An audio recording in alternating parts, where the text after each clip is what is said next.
রংপুরে শিক্ষার্থী আবু সাইদ নিহতের ঘটনায় পরিবারের পক্ষ থেকে হত্যা মামলা সহ ৩টি মামলা দায়ের করা হয়েছে, যেখানে সাবেক প্রধানমন্ত্রী শেখ হাসিনা সহ ৪০ জনকে আসামি করা হয়েছে।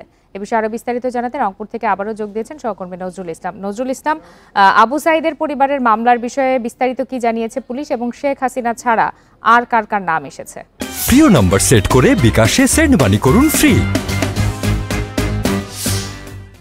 দেখুন, আসলে আবু সাইদের পরিবার যে মামলাটি করেছে সেখানে ১৭ জন আসামি রয়েছে। সেখানে পুলিশের আইজি সহ আরম্ভ করে পুলিশ ঊর্ধ্বতন কর্মকর্তা এবং ছাত্রলীগ বিশ্ববিদ্যালয়ের সভাপতি সহ রয়েছে। এবং তারপরে যে মামলাটি রয়েছে অর্থাৎ তাহির হত্যা মামলা, তার বাবা আব্দুর রহমান যে মামলাটি করেছে সেটিতে রয়েছে সাবেক প্রধানমন্ত্রী, সাবেক স্বরাষ্ট্রমন্ত্রী, দলের অর্থাৎ আওয়ামী লীগের যে সাধারণ সম্পাদক ওবায়দুল কাদের সহ সেখানে ৪০ জন আসামি রয়েছে।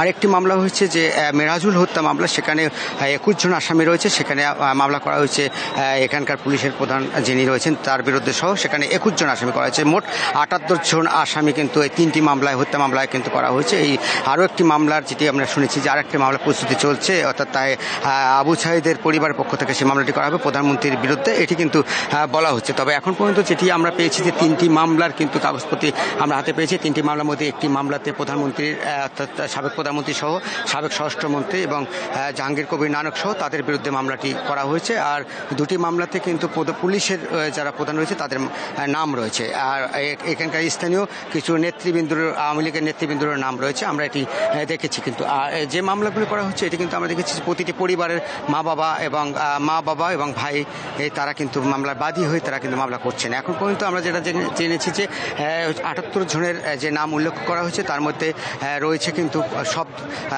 রাজনীতি নেতৃবৃন্দ এবং পুলিশের ঊর্ধ্বতন কর্মকর্তা। তবে এখন পর্যন্ত যেটি মামলা হয়েছে এবং মামলা হচ্ছে এটি কিন্তু সব তদন্তর ভার দেওয়া হয়েছে থানাতে।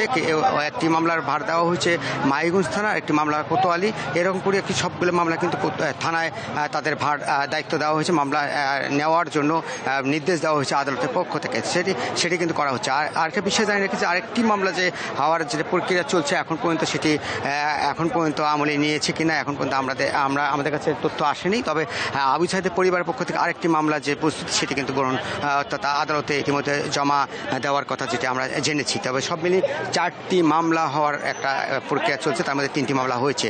এটি ছিল আসলে আবু সাইদ সহ 3 জন হত্যা মামলার যে আসামি করা হয়েছে সেই বিষয়টি। তবে সব মিলে দেখা যাচ্ছে যে এখন পর্যন্ত আমরা যেটা জেনেছি যে ৭৮ জনকে আসামি করা হয়েছে, এর মধ্যে প্রধানমন্ত্রী সহ সাবেক প্রধানমন্ত্রী সহ স্বরাষ্ট্রমন্ত্রী সবাই রয়েছে। রংপুরের আদালত প্রাঙ্গণ থেকে জানাচ্ছিলেন সহকর্মী নজরুল ইসলাম।